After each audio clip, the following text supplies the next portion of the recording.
Bonjour, nous allons regarder aujourd'hui comment faire des tests AB en JavaScript pur. Si vous voulez suivre, vous pouvez aller à blog.dcycle.com et trouver l'article qui correspond des tests AB en JavaScript pur.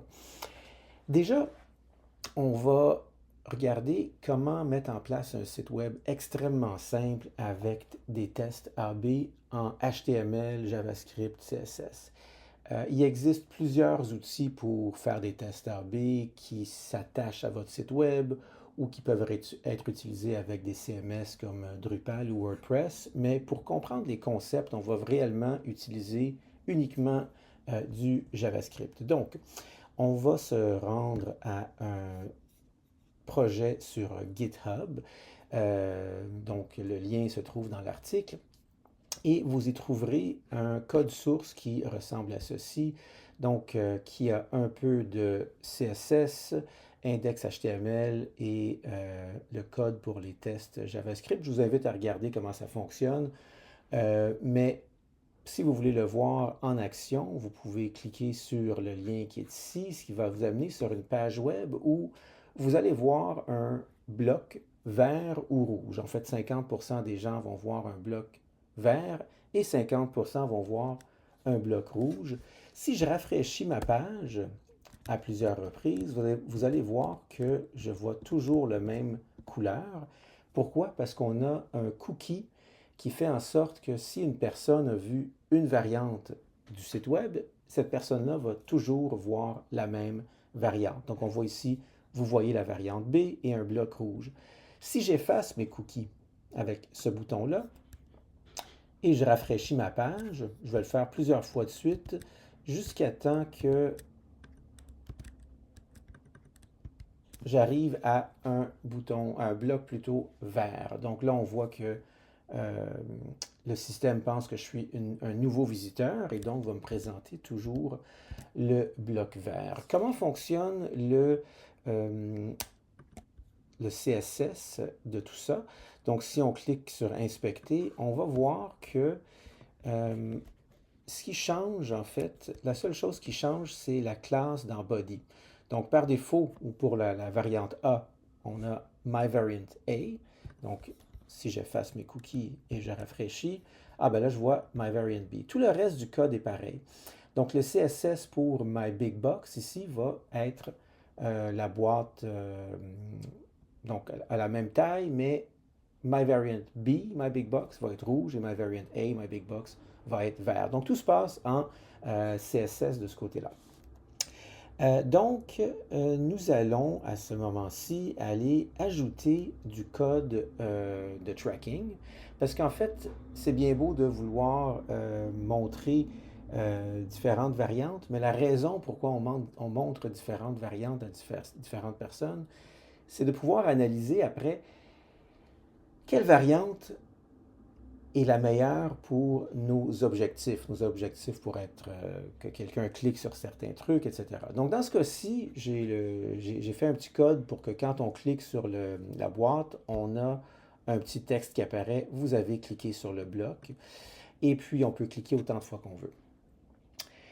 Prochaine étape, ça va être d'avoir un compte Google Analytics. On peut utiliser d'autres systèmes. Dans cet exemple, on va utiliser le Google Analytics qui nous permet de faire un suivi de qui va sur notre site, combien de fois ils y vont, sur quoi ils cliquent, etc. Donc, on va se créer un compte Google Analytics, mais on ne va pas tout de suite l'attacher à notre site web.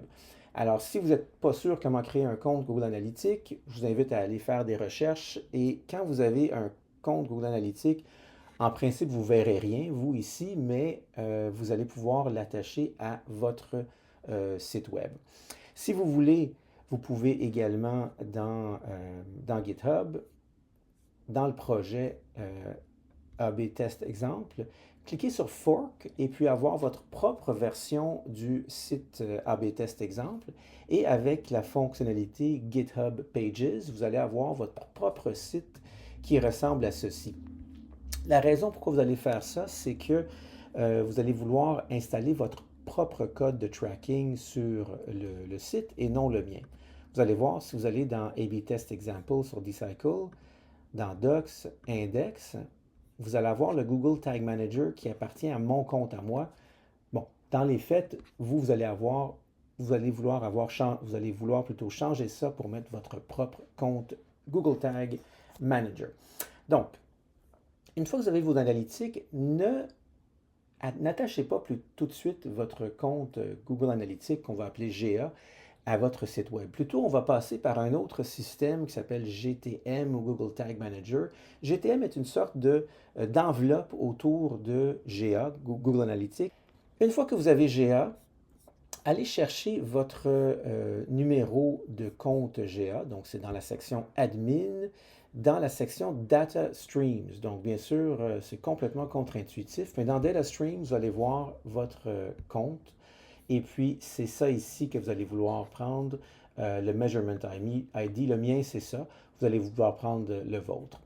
Donc, nous allons retourner à GTM.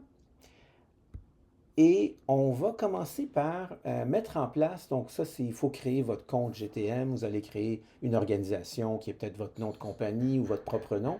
Et un conteneur GTM qui va être votre site web. Dans mon cas, mon site web, j'ai donné le même nom que le site web qui se trouve ici.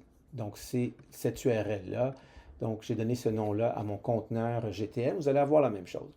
On va commencer par attacher GTM à GA. Donc, comment faire? On va aller dans nos variables ici. Et puis, on va créer une variable qui va s'appeler GAID. Et voilà. Et notre variable GAID, ça va être une constante. Et la constante, ça va être le numéro de notre compte GA. Donc, ça va être notre variable. Cette variable-là, on va l'utiliser à plusieurs reprises par la suite. Maintenant, on va aller dans les triggers, les déclencheurs, et on va avoir 4 déclencheurs. On va avoir un déclencheur quand la variante A est visible, donc on va appeler Show A Trigger. On va avoir un déclencheur lorsque la variante B est visible, Show B Trigger. Un déclencheur lorsque la variante A, donc le bouton vert ou le bloc vert est cliqué, Click A Trigger et Click B Trigger pour la boîte rouge. Comment ça fonctionne un trigger? On va regarder le Show A Trigger et puis donc on va aller la modifier. Donc ça va être un trigger qui va apparaître lorsqu'un élément est visible. Okay? Et là, on va utiliser le sélecteur CSS. Donc on va revenir à notre page web ici. On va regarder, on va inspecter le code source. Et puis là, on voit que, si vous connaissez un peu de CSS, si on fait .myVariantB, .myBigBox, bien là, on cible finalement le bloc rouge. Si on fait .myVariantA, .myBigBox, on cible la boîte verte. Donc, retournons à nos triggers. Donc, on va appliquer ce déclencheur-là, ce trigger, uniquement lorsque le sélecteur CSS est myVariantA et myBigBox. Même chose pour le Click B Trigger, le Show B Trigger plutôt. Donc, même chose, sauf que là, notre sélecteur CSS, c'est myVariantB, myBigBox. On va revenir à Click A Trigger. Donc, notre type de déclencheur ici, c'est Click All Elements, mais au lieu de se déclencher sur tous les clics à travers le site, on va se déclencher uniquement sur certains clics. Donc, Some Clicks, Click Element, CSS Selector, myVariantA, myBigBox, et vous allez deviner que le Click B Trigger va être identique, mais avec myVariantB, myBigBox. Donc, nos déclencheurs sont faits. Ils ne font rien en tant que tel. Il faut créer des tags. Donc, allons créer, j'ai créé 4 tags. Donc, Click A Tag associé à Click A Trigger et ainsi de suite. Comment ça fonctionne les tags? Donc, je vais aller en cliquer sur un au hasard. Mettons Click B Tag. Ce que je vais faire, je vais l'éditer. Donc, mon tag type, donc le type de tag, c'est que je veux informer GA de quelque chose. Je veux envoyer un événement à GA, je veux dire à GA que quelque chose est arrivé. Dans le cas de de Click B Tag, je veux envoyer un événement Click B Event à GA. À quel compte GA? Bien, au compte GA qui a la variable GAID qu'on avait déterminé plus tôt dans notre liste de variables. Et cet événement-là va se passer quand? Donc, quand notre déclencheur ClickB Trigger est déclenché. Donc, quand quelqu'un clique sur notre boîte rouge, on va déclencher un, euh, un événement ou un tag, ClickB Tag, qui lui va dire à GA que notre événement, que notre boîte rouge a été cliquée. Alors, on va nommer l'événement. Dans ce cas-ci, mon événement, je le nomme ClickB Event. Donc, ClickB Tag va déclencher l'événement ClickB Event lorsque ClickB Trigger arrive. Il faut publier nos changements. Donc, on va Submit et puis on va publier nos changements. Si vous oubliez de publier les changements, ils ne vont pas fonctionner, donc ils ne vont pas s'attacher à GA. On va maintenant prévisualiser tout ça. Donc, on va cliquer sur Preview. Qu'est-ce que ça fait, ça?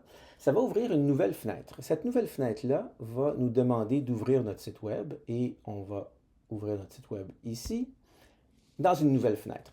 Donc ici, on voit que cette nouvelle fenêtre-là a montré par hasard la boîte rouge. Alors, on va retourner dans notre Tag Assistant. On va continuer.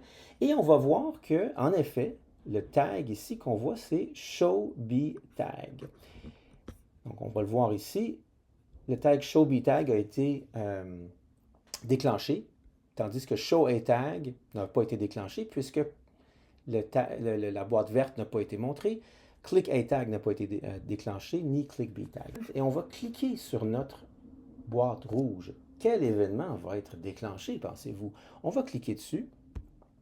Et on va voir tout de suite dans notre Tag Assistant qu'il y a un nouveau tag qui a été déclenché, qui est ClickBTag. En fait, dans cet exemple-là, les tags ShowATag et ClickATag ne vont jamais être déclenchés parce que c'est la boîte rouge qu'on voit, donc la variante B. On va aller à GA pour voir ce qui s'est passé dans les dernières 30 minutes. On va aller dans Admin. On va aller dans Data Display et Debug View. Okay? Donc, le Debug View, lui, ce qu'il fait, c'est qu'il va dire qu'est-ce qui est arrivé dans les dernières 30 minutes. Et là, on voit qu'en effet, GA, qui est distinct de GTM, a été informé que nous avons eu des événements ShowB Event, ClickB Event et ClickB Event à nouveau. Donc, on sait que GA a été informé de ces événements-là. Avant que ces événements-là soient disponibles à GA dans les rapports, ça peut prendre 24 à 48 heures. Donc, on va attendre 24 à 48 heures. Donc, prenez le temps d'aller visiter un ami, par exemple, aller vous promener dans votre quartier et revenez après 24 ou 48 heures. Quand vous revenez, vous allez trouver un chiffre ici dans Event Count. Ça veut dire qu'il y a des événements qui sont traqués dans Google Analytics GA. Ces événements-là, on veut maintenant en faire un rapport. Donc, on va aller dans la section Explore et non Reports, la section Explore, et on va créer un nouveau rapport pour voir en fait nos informations, donc qui a cliqué où, qui a vu quoi, etc. Et là, on va aller donc créer premièrement nos segments ici. Cette dimension, on va cliquer sur segment et on va dire tous les utilisateurs, all users, et puis on va amener ça dans nos segments ici. Nos dimensions, donc les dimensions de notre rapport vont inclure des événements qui ont un nom. Voilà.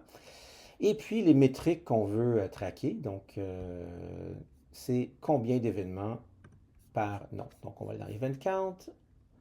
Et puis, on va amener ces métriques-là dans nos valeurs ici. Et voilà. Nous, notre rapport, on aimerait uniquement qu'il nous montre combien de gens ont vu et ont cliqué sur nos variantes. Donc, on va appeler notre rapport AB Test. Et puis, on va ajouter un filtre ici pour notre nom d'événement. Donc, on veut que notre filtre, que notre événement soit ou bien Show A Event ou Click A Event ou Click B Event. On va utiliser le principe de regex, Regular Expression. qui est un langage qu'on utilise pour définir, pour filtrer des chaînes de caractères. Et puis, on va mettre ou bien show. Moi, j'avais mis un S majuscule à un moment donné, donc je vais mettre S, show avec un S majuscule, ou show avec un S minuscule, ou click, espace, A ou B. Alors, ici, vous allez voir que le caractère qu'il y a entre show et click, c'est un pipe. Entre A et B, c'est un pipe. Vous allez trouver ça sur Internet, c'est quoi un pipe. Et puis, il y a le mot event après. Donc, cette façon de noter ça, là, c'est qu'on appelle regex. Donc, entre parenthèses, on met qu'est-ce qui peut apparaître au début, show ou click, ou show avec un S majuscule dans mon cas, séparé par un pipe, ensuite espace, ensuite A ou B, séparé par un pipe, ensuite event. Bon, alors on va appliquer ça. Maintenant, on devrait voir uniquement les événements qui nous intéressent dans notre rapport A-B test. Et on voit que nous avons 7 personnes qui ont vu l'événement ou qui ont vu en fait la variante B, donc la boîte rouge, mais seulement une personne qui a cliqué dessus. On voit par contre qu'il y a seulement 2 personnes qui ont vu la variante A, mais une personne qui a cliqué dessus. Donc, selon ça, on peut savoir que notre variante A a plus de chances de nous amener à nos objectifs. Bien sûr, c'est un exemple. Dans votre cas, vous allez avoir beaucoup plus de données, mais ça vous donne une idée de comment appliquer les tests AB en JavaScript pur avec GA et GTM.